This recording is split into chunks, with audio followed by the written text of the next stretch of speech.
अच्छा, एक बात बताइए, क्या दूसरे लोग आपके स्ट्रेस को बढ़ा देते हैं? क्या नेगेटिव इमोशंस अब आपको फिजिकली इफेक्ट करने लगे हैं? क्या आप कई बार परेशान हो जाते हैं और आप शायद ही कभी स्माइल करते हैं? क्या परेशानी की वजह से आपके कंधे अकड़ने लगे हैं और क्या ये सब आपके लिए जान पहचान बन गया है? क्या आप खुद को इम्प्रूव तो करना चाहते हैं लेकिन आप ये नहीं जानते कि शुरुआत कहाँ से करें? अगर आपके इन सारे सवालों का जवाब हाँ है ना, तो घबराइए मत, क्योंकि इनका जवाब लेकर आज हम आए हैं। नमस्कार दोस्तों, स्वागत है आपका बुक समरी के इस इंटरेस्टिंग जर्नी में। यहाँ पर आप बुक समरीज को सुन सकते हैं और उन्हें पढ़ भी सकते हैं। और आज जो बुक समरी हम आपके लिए लेकर आए हैं उसका नाम है loving what is, 4 question that can change your life, जिसे लिखा है बायरन कैटी ने। तो ये बुक ना आपको सेल्फ हेल्प इम्प्रूवमेंट की एक सफर पर ले जाएगी जो जरा सा हटके है। और इस बुक में आप दूसरे लोगों के बारे में अपनी नेगेटिव सोच को एक ऐसी राह में बदल देंगे जिससे आप एक बेहतर इंसान बन सकते हैं। साथ ही आपको उन 4 सवालों के बारे में पता चलेगा जिससे हजारों लोगों की लाइफ को बदल दिया है। तो चलिए, समरी शुरू करने से पहले हम ये जानेंगे कि ये समरी किस किस को पढ़नी चाहिए। तो सभी साइकोलॉजिस्ट को, साइकोलॉजी के फील्ड के लोगों को, और जो लोग ना खुद को इम्प्रूव करना चाहते हैं और जो लोग सेल्फ लव प्रैक्टिस करना चाहते हैं, उन सभी को ये बुक पढ़नी चाहिए। और बात कर लेते हैं ऑथर की, तो बायरन कैटी एक ऑथर और स्पीकर हैं जो पॉपुलरली उन लेडी के तौर पर जानी जाती हैं जिन्होंने द वर्क को इजाद किया था। ये उन स्टेप्स की एक सीरीज है जो लोगों को नेगेटिव सोच के साथ साथ बुरी आदतों को छोड़ने में मदद करती है। कैटी को टाइम मैगजीन ने 21st सेंचुरी की स्पिरिचुअल इनोवेटर कहा है। तो चलिए, अब हम बात कर लेते हैं कि इस बुक से आप क्या सीखेंगे। तो इस बुक से आप सीखेंगे कि अपने लाइफ में स्ट्रेसफुल और निराश लोगों से कैसे डील करें। आप सीखेंगे कि दूसरे लोगों के लिए आपकी जैसी भी सोच हो उसे कैसे अपने फायदे के लिए यूज करें।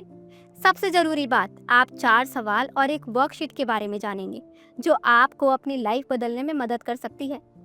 जब ऑथर ने ना बड़ी बात कही तो ऑथर बड़ा चढ़ाकर नहीं कह रही थी, और इस टेक्निक ने उनकी लाइफ को मोड़ने में काफी मदद की है। तो चलिए इसी के साथ समरी स्टार्ट करते हैं, जिसका फर्स्ट चैप्टर है सबसे बड़ी अनडूइंग। अब ऑथर कैटी ये बुक लिख सकी क्योंकि उन्होंने खुद भी बहुत सारे बुरे दिन देखे थे। वो डिप्रेस्ड हो गई थी और अपना ख्याल नहीं रख पाती थी। हालांकि उनके परिवार ने मदद करने की बहुत कोशिश की, लेकिन कैटी ना उन पर ही उल्टा गुस्सा करती और हमेशा उन्हें क्रिटिसाइज करने और इंसल्ट करने के तरीके ढूंढती थी। अब वो डिप्रेस्ड, अकेली और गुस्से वाली हो गई थी। ऐसा लगता था कि सब होप खत्म हो गई है। फिर एक दिन अचानक कैटी बदल गई। वो पहले से बेहतर इंसान बन गई थी। वो एक ब्रांड न्यू औरत बन गई थी। अब अचानक हुए इस बदलाव से उसके आसपास के लोग कंफ्यूज हो गए, पर साथ साथ उन्हें ये अच्छा भी लग रहा था। तो कैटी को किस बात ने बदला था? तो कैटी ने अपने फैमिली और दोस्तों को ये बताने में टाइम लगाया कि उनके साथ ऐसा क्या हुआ था कि वो बदल गई है। उन्होंने एक्सप्लेन करने की पूरी कोशिश की, लेकिन वो बस इतना बता पाई कि आज़ादी मिलने से उनके अंदर कुछ हो गया है। अब उन्हें एहसास हुआ कि आज तक वो खुद से जो भी कर रही थी वो सब सच नहीं था। अब कैटी ना अपनी ही सोच से जूझ रही थी और आखिर में उन्हें इसे हराने का एक तरीका मिल गया था। फिर उन्होंने वर्क बनाया। वर्क से मतलब था वो 4 सवाल जो किसी के सोचने के तरीके को बदल सकते हैं, और बाद में उनके लाइफ को बदल भी दिया। अब ये वो चीज़ें हैं जिनकी आपको खुद से इम्प्रूवमेंट लाने की ज़रूरत पड़ती है। अब ये ध्यान रखना जरूरी है कि कैटी इस बात पर जोर देती है कि वर्क ऐसा काम है जो कभी रुकना नहीं चाहिए। अब ऐसा नहीं है कि इसे एक बार करने से आपको पूरी जिंदगी इससे फायदा पहुंचेगा। आपको इसे काम में लाने के लिए मेहनत करनी होगी। वर्क शुरू करने के लिए आपको सबसे पहले जो काम करना है वो है इसे किसी चीज पर लिखने की तैयारी करना। आप कागज के एक टुकड़े को लेने के बाद आपको हर उस चीज के बारे में लिखना होगा जो आपको स्ट्रेस दे रही है। इसके अलावा उन चीजों, घटनाओं या उन लोगों के बारे में लिखिए जो आपको गुस्सा दिलाते हैं या फिर आपको डराते हैं। अपने दिमाग में छुपी हुई सबसे बुरे, भद्दे और बदसूरत ख्याल को बाहर निकालिए। शुरू शुरू में अपनी सोच, अपने फैसलों को एक्सेप्ट करना थोड़ा मुश्किल होगा, पर सारी लाइफ हमें ये सिखाया जाता है कि हम जो भी महसूस करते हैं उसे छुपा कर रखना चाहिए। लेकिन आपको सोच को बाहर निकालना होगा। आप चाहे कितने भी गलत क्यों ना हो, इससे कोई फर्क नहीं पड़ता। आपको एक्सप्लेन करने की कोई ज़रूरत नहीं है। आपको दयालु या काइंड दिखने की भी कोई ज़रूरत नहीं है, और शुगर कोट करने की कोशिश तो बिल्कुल मत कीजिए। आपके दिल में जो कुछ भी है ना, उसे निकाल दीजिए। सब कुछ कह सकते हैं आप। इस बारे में लिख सकते हैं कि आप अपने दोस्त से कितना जेलस होते हैं। अगर आपको गलत तरीके से बड़ा करने के लिए अपने माँ बाप को दोष देना चाहते हैं तो आप वैसा भी कर सकते हैं। आप अपनी लाइफ में लोगों से कितने परेशान हैं उसकी एक लिस्ट बनाइए। तो अब आप ना इसको जज योर नेबर वर्कशीट के रेफरेंस के तौर पर यूज़ कीजिए। ये कैटी द्वारा बनाई गई एक वर्कशीट है। ये उन 4 सवालों का यूज़ करने में आपको गाइड करेगी जो आपके लाइफ को बदल सकते हैं। तो अपने लाइफ के ना इस पॉइंट में कैटी अपने दूसरे पति पॉल से बहुत नाराज थी। अब पॉल उनके जज योर नेबर वर्कशीट में से एक थे। आप इस एक्टिविटी के लिए ना किसी को भी चुन सकते हैं जो भी आपके लिस्ट में हो। वर्कशीट का पहला सवाल ये पूछता है कि आपको कौन नाराज, सैड और डिसअपॉइंट कर रहा है। ये आपको ये भी पूछता है कि आपको उसके बारे में क्या पसंद नहीं है। तो कैटी ने जवाब दिया कि वो पॉल को पसंद नहीं करती क्योंकि वो कैटी की बात नहीं सुनते थे, तो उन पर इसीलिए भी गुस्सा करती क्योंकि पॉल कैटी के हेल्थ की परवाह नहीं करते और कभी भी अप्रिशिएट नहीं करते थे। दूसरा सवाल ये पूछता है कि आप उस इंसान में कैसी तब्दीली देखना चाहते हैं और इसके लिए उस इंसान को क्या करना चाहिए। अब कैटी चाहती थी कि पॉल उनकी ओर ज़्यादा ध्यान दे। वो चाहती थी कि वो उनकी ज़रूरतों के बारे में थोड़ा सोचे। अब तीसरे सवाल के लिए वर्कशीट आपसे पूछती है कि उस इंसान को क्या नहीं करना चाहिए, क्या नहीं सोचना और क्या नहीं फील करना चाहिए। अब ये भी पूछता है कि उसके लिए आपकी एडवाइस क्या होगी। तो कैटी ने इसका जवाब ये कहते हुए दिया कि पॉल को ना अपनी बुरी आदतों को छोड़ देना चाहिए, जैसे कि बहुत ज़्यादा टीवी देखना और स्मोकिंग करना। पॉल को दूसरे लोगों के सामने कैटी को क्रिटिसाइज करना भी बंद कर देना चाहिए। अब चौथा सवाल आपसे पूछता है कि आपको खुश करने के लिए उस इंसान को क्या करना चाहिए। तो कैटी को लगता है कि पॉल को ना इमोशनली ज़्यादा अवेलेबल होना चाहिए और कैटी के लिए बेहतर पार्टनर बनना चाहिए। पांचवा सवाल आपको एनकरेज करता है कि आप एक लिस्ट बनाकर लिखिए कि आप उसके बारे में क्या सोचते हैं। अब कैटी ने ना पॉल के बारे में नेगेटिव बातों की एक लिस्ट बना ली, जैसे कि वो बेईमान, बचकाना हरकत करने वाला और लापरवाह इंसान है। अब छठा और आखिरी सवाल आपसे पूछता है कि आप उस इंसान के साथ दोबारा क्या एक्सपीरियंस नहीं करना चाहते। तो कैटी के लिए ना अगर पॉल नहीं बदले तो पॉल को वो छोड़ देंगी। अब जितनी भी बहस करनी थी वो कर चुकी थी। तो अब यहाँ वो 4 सवाल आते हैं जो आपकी फ्रीडम यानी आपकी आज़ादी के लिए बहुत ज़रूरी हैं। तो आपका जज योर नेबर वर्कशीट में जो जवाब थे उन्हीं जवाबों के हिसाब से अब ये सवाल पूछिए। सबसे पहले अपने आप से पूछिए कि क्या ये सच है। दूसरा, क्या कोई तरीका है जिससे ये 100% पता चले कि ये सच है। तीसरा, जब भी उस बारे में आप सोचते हैं तो आपका क्या रिएक्शन होता है। चौथा, आपको क्या लगता है कि आप इस सोच के बिना रह सकते थे। अब हम जज योर नेबर वर्कशीट के पहले स्टेटमेंट का यूज करेंगे जब कैटी के जवाब के बारे में देखते हैं। क्या ये सच है कि पॉल उनकी बात नहीं मानते, या फिर आपकी अपनी लाइफ का एग्जाम्पल ले सकते हो। तो अगर आपने किसी के बारे में कोई फैसला किया है तो क्या वो फैसला सही है। अब आप ना अपना टाइम लगाकर सोचकर इसका जवाब दे सकते हैं। दूसरा सवाल, क्या आपका जवाब 100% सही है। अब कैटी के केस में ना कैटी ने खुद से सवाल किया कि क्या वो वाकई में ये फैसला कर सकती थी कि पॉल उनकी बातों को सुन नहीं रहा।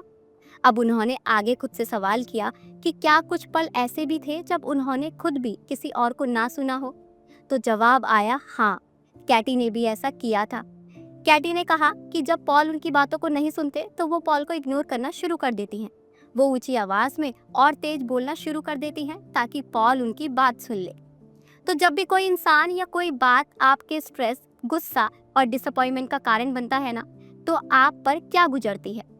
आप हर चीज़ उस इंसान की लिस्ट बना लीजिए। देखिए कि ये आप पर मेंटली और फिजिकली किस तरीके से नेगेटिव असर करता है। ऐसी सिचुएशन में ना आप उस इंसान को क्या कहेंगे ये भी सोच लीजिए। और आखिरी सवाल के लिए ये सोचिए कि अगर आप ऐसा सोच नहीं रहे होते तो आपके हालात कैसे होते, आप क्या सोचते, आप क्या फील करते, और अगर आपने वैसा नहीं सोचा होता तो आपकी सिचुएशन किस तरीके से अलग होती। क्या आप इसके बिना हल्का महसूस करते। अब कैटी के हिसाब से ना उन्होंने ये इमेजिन करने की कोशिश की कि वो नहीं सोचेंगी कि पॉल उनकी बातें नहीं सुनते हैं। अब कैटी ने ना टर्न अराउंड शब्द का यूज किया है। इसका ये मतलब है कि दूसरों के लिए जो बातें कहें वो खुद पर लागू कीजिए। जैसे एग्जाम्पल के लिए कैटी ने कहा कि पॉल ने मेरी बात नहीं मानी। अब इसको ना टर्न अराउंड करा तो उन्होंने कहा मैं खुद को नहीं पसंद करती क्योंकि पॉल जो करता है, जो कहता है, मैं उस पर ध्यान नहीं देती। अब ये तय कीजिए कि क्या ये टर्न अराउंड बात सही है। कैटी ने ये फील किया कि वो पॉल को सुनने में फेल हुई है और जब भी पॉल बात करते तो कैटी ये सोचती रहती कि कैसे पॉल उनकी बात सुनते ही नहीं है। तो जो आप दूसरों के लिए करना चाहते हैं या कह रहे हैं, उसे आपको खुद को करना चाहिए। जैसे एग्जाम्पल के लिए, आपने अपनी माँ को लिस्ट में इसीलिए रखा है क्योंकि वो आपको गुस्सा दिलाती है। आपके हिसाब से आपकी माँ को ज़्यादा केयरिंग और अंडरस्टैंडिंग होना चाहिए। अब इस बात के लिए ना टर्न अराउंड कर लेते हैं। आप उनके नाम को अपने नाम के साथ बदल सकते हैं। आपका टर्न अराउंड ये हो सकता है कि आपको खुद ही अपना ज़्यादा ध्यान रखना चाहिए। अब जैसे ही आप ये करेंगे ना, तो आप खुद के बारे में नई बातें जानेंगे। अब शुरू में आपको ऐसा करना थोड़ा मुश्किल लगे, पर आपको इस बात पर लगे रहना है और एनालाइज करना है।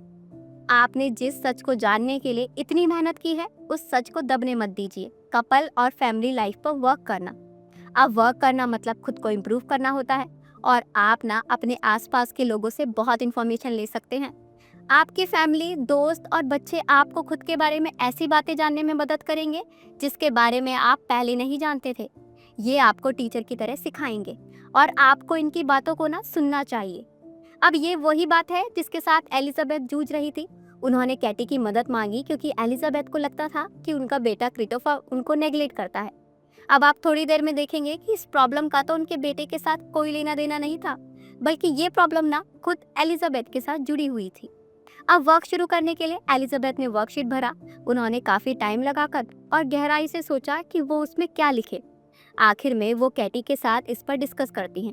अब एलिजाबेथ ने कैटी से बातचीत ये कहकर शुरू की कि वो अपने बेटे पर कितना गुस्सा थी। उनके बेटे ने उनसे कांटेक्ट करना बंद कर दिया था और अपनी फैमिली में मिलने के लिए इनवाइट तक नहीं किया था। अब एलिजाबेथ दुखी थी क्योंकि उनका बेटा अब उनसे बात नहीं करता था। तो एलिजाबेथ चाहती थी कि उनका बेटा उन्हें अपनी लाइफ में शामिल कर ले। एलिजाबेथ ने सोचा कि उनका बेटा एक कायर है क्योंकि वो अपनी पत्नी के सामने एलिजाबेथ के लिए खड़ा नहीं हो सकता। अब उनको लगता था कि उनका बेटा जोर देकर एलिजाबेथ को अपनी लाइफ में शामिल करने की बात करे। इसके बाद ना कैटी ने एलिजाबेथ के हर बात के लिए 4 सवाल पूछे। क्या ये बिल्कुल सच था कि क्रिस्टोफर अब उनके कांटेक्ट में बिल्कुल नहीं था? क्या एलिजाबेथ को अपने बेटे के और अपनी फैमिली से मिलने के लिए इनवाइट ही नहीं किया था? अब एक लंबी चुप्पी के बाद ना एलिजाबेथ ने बताया कि उनके बेटे ने कई मौकों पर इनवाइट किया था, लेकिन उन्होंने ही मना कर दिया था।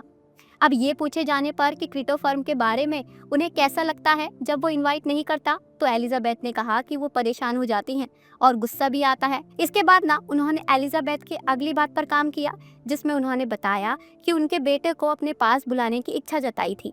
अब कैटी ने एलिजाबेथ को खुद के बेटे के साथ अपने एक्सपीरियंस के बारे में बताया। अब कैटी ने बताया कि वो चाहती थी कि उनके बेटे उस तरीके से जिए जैसे वो चाहते हैं। वो चाहती है कि जब भी उनके बेटे को जरूरत हो, बस वो तभी उसे फोन करे।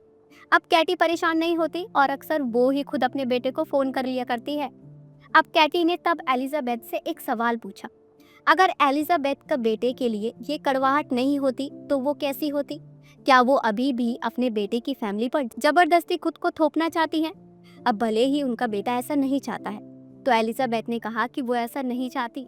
फिर कैटी ने एलिजाबेथ से कहा कि वो अपनी बातों को ना घुमा दे। अब घुमाने पर बात यूं बदल जाएगी कि एलिजाबेथ खुद से नाराज है और दुखी है क्योंकि उन्होंने मिलना जुलना बंद कर दिया था। वो ये सोचकर बहुत परेशान रहती हैं कि उनके बेटे को अपना लाइफ कैसे जीनी चाहिए। वो अपनी लाइफ तो जीना भूल ही गई है। अब कैटी ने एलिजाबेथ को धीरे से सलाह दी कि उनके बेटे की ना अपनी भी जिंदगी है। अगर क्रिस्टोफर अपनी माँ को देखना चाहे तो वो उनसे मिल सकता है, और अगर एलिजाबेथ उन्हें देखना चाहती है तो उन्हें अपने बेटे को बताना चाहिए, चाहे वो माने या ना माने। अब एलिजाबेथ को ना गुस्सा नहीं करना चाहिए, आखिर ये उनके बेटी की लाइफ थी। वो दोनों एलिजाबेथ के बातों पर काम कर रहे थे। क्या ये सच था कि क्रिस्टोफर को अपनी पत्नी के सामने खड़ा होना चाहिए? अब एलिजाबेथ जल्दी से इस बात को समझ गई थी। उन्होंने अपना सिर हिलाया। अब कैटी ने बताया कि एलिजाबेथ को ऐसा नहीं सोचना चाहिए। क्या एलिजाबेथ को ये पसंद आएगा कि क्रिस्टोफर की फैमिली में उसकी वजह से झगड़ा हो?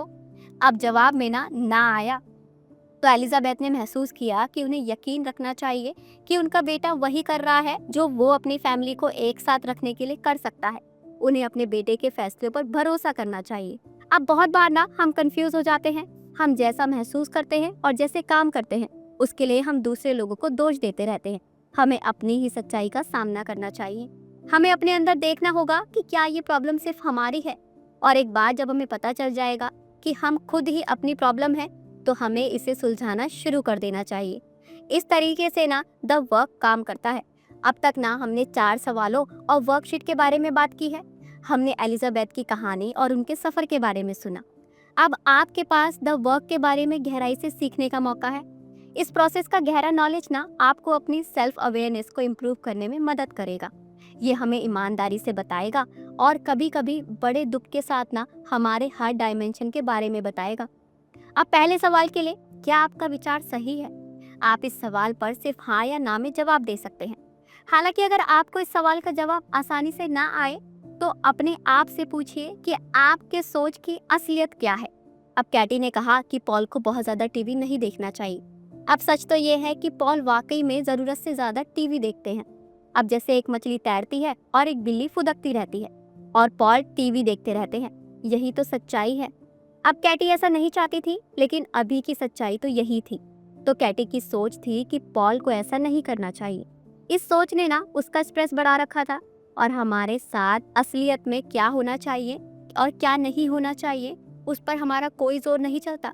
हकीकत में जो भी हो रहा है वही सच है। यदि आप कहते हैं कि बारिश नहीं होनी चाहिए तो ये आपकी सोच है।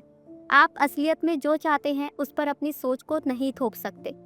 अब दूसरे सवाल के लिए ना क्या आप 100% गारंटी दे सकते हैं कि ये सही है? अब सही जवाब होगा नहीं। अब हमें लगता है कि हमारी सोच ही सच है, लेकिन अक्सर ऐसा लगना ना भेदभाव करना होता है, क्योंकि हमारी फीलिंग्स बीच में आ जाती हैं। हम सिर्फ वही देखते हैं जो हम देखना चाहते हैं, तो हम गारंटी नहीं दे सकते कि कोई भी चीज़ 100% सच है। अब कैटी ने कहा कि वो हर्ट हो गई थी क्योंकि पॉल उनसे नाराज थे, पर पॉल का चेहरा गुस्से से लाल हो गया था और वो कैटी पर चिल्ला रहे थे। लेकिन क्या कैटी को यकीन था कि वो ही पॉल के गुस्से की वजह है? क्या वो सिर्फ गलत टाइम पर गलत जगह पर खड़ी थी? तो जब हम गुस्से और नफरत से भरे होते हैं ना, तो हमारे सामने जो भी आता है हम उसी को दोष देना शुरू कर देते हैं। ये बस अंदर के गुब्बारे को निकालने की तरह होता है। लेकिन जब से कैटी ने द वर्क को सक्सेसफुली करने में महारत हासिल की थी, तो उन्होंने पॉल के गुस्से को पर्सनली लेना बंद कर दिया था। वो बस पॉल की बातों को सुन लेती और फिर अपने इमोशंस पर उनका असर होने नहीं देती।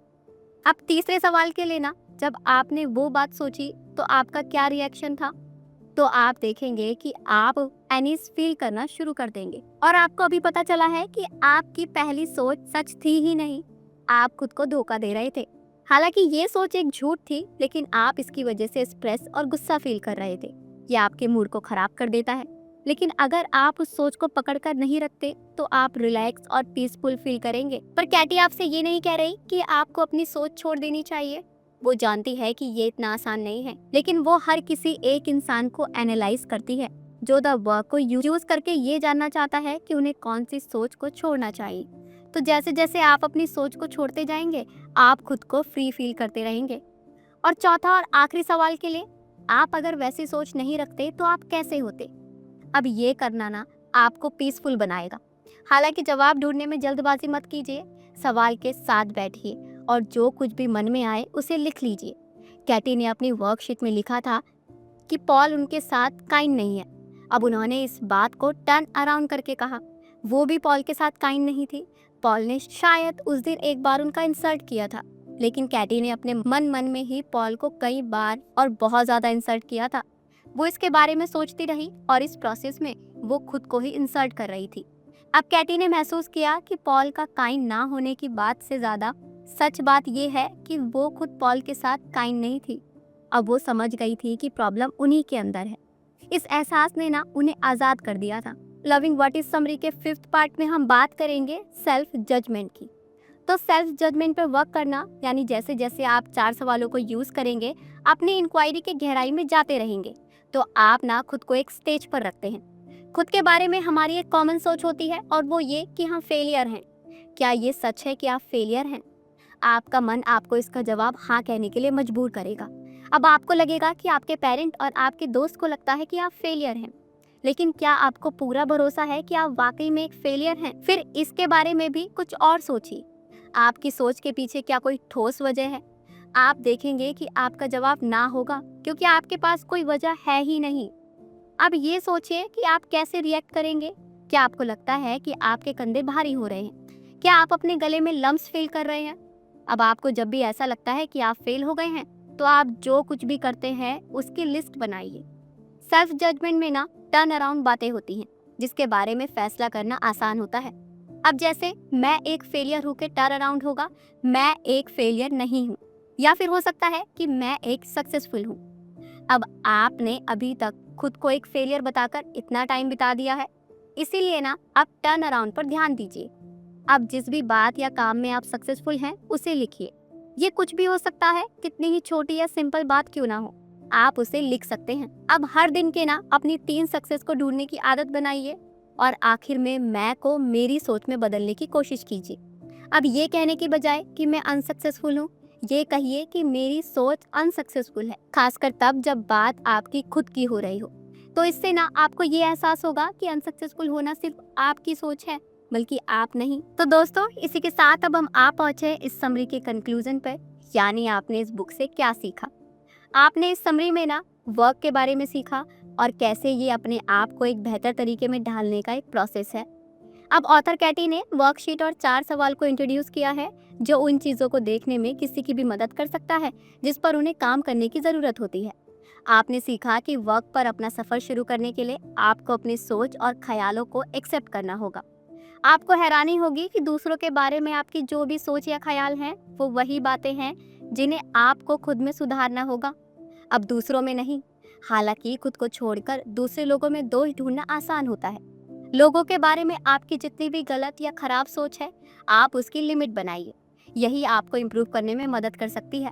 अब आपने ना जज योर नेबर वर्कशीट के बारे में सीखा और जाना कि आपकी सोच इसमें कैसे इम्पोर्टेंट रोल निभाती है। अब इस पूरी बुक में जिन 4 सवालों को हाईलाइट किया गया है वो इस वर्कशीट पर अप्लाई होते हैं और ये 4 सवाल हैं। पहला, क्या आपकी सोच सही है? दूसरा, क्या आप ये साबित कर सकते हैं कि आपकी सोच 100% सच है? तीसरा, जब वो बात आप सोचते हैं तो आपका क्या रिएक्शन होता है? चौथा, जब आपके पास वो सोच नहीं होती तो आप कैसा फील करेंगे? अब आपने सीखा कि 4 सवालों का यूज करके अपनी सोच को कैसे परख सकते हैं। ये आपके बारे में बहुत कुछ बता सकता है। जो लोग वर्क करते हैं ना, उन्हें पता चलता है कि प्रॉब्लम तो दूसरों में नहीं बल्कि हम में है। अब हमेशा सही रही है। एक बार जब आप इस सच्चाई के बारे में जान लेते हैं तो आप बेहतर और फ्री फील करेंगे। अब आपने सीखा कि हमारी सोच किस तरीके से हमारी ही दुश्मन बन जाती है।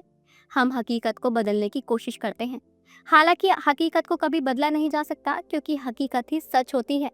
हमारा दिमाग इस बात पर जोर देता रहता है कि हम जो भी सोचते हैं वही सच है, और यही लगातार स्ट्रेस का कारण बनता है क्योंकि हम जिसे बदल नहीं सकते उसे बदलने की कोशिश करते रहते हैं। और एक बार जब आप इसे समझ जाते हैं ना, तो आप शांति महसूस करेंगे। अब ये वक्त आसान लगता है ना? बस आपको ना ईमानदार और सच्चा होने की ज़रूरत है। अब कोई भी इसे कर सकता है, बस आपको दूसरे लोगों को देखना है, फिर अपने भीतर झांकना है। पर खुद के अंदर की बुराई का सामना करना इतना आसान नहीं है। इसके लिए ना आपको बहुत एनर्जी की ज़रूरत पड़ेगी। लेकिन इस वक्त से ना आपको खुद से ज़्यादा प्यार करने का तरीका आ जाएगा। खुद पर दया करने से आप अपना बेहतरीन फॉर्म में आ जाएंगे और आप दूसरों पर भी दया करेंगे। तो क्या ऐसी लाइफ आपको मीनिंगफुल नहीं लगती? तो अगर आपको भी ऐसी लाइफ चाहिए ना, तो आज से ही वर्क शुरू कर दीजिए। तो दोस्तों, इन्हीं सारी नॉलेज के साथ ये बुक समरी तो यही एंड होती है। तो आपको ये समरी कैसी लगी, ये हमें कमेंट बॉक्स में कमेंट करके ज़रूर बताइए। साथ ही कोई और बुक जिसके बारे में आप जानना चाहते हैं वो भी आप हमें लिख भेजिए। तो अब होगी आपसे मुलाकात एक और इंटरेस्टिंग बुक समरी के साथ। तब तक रखिए अपना खूब ख्याल। जय हिंद।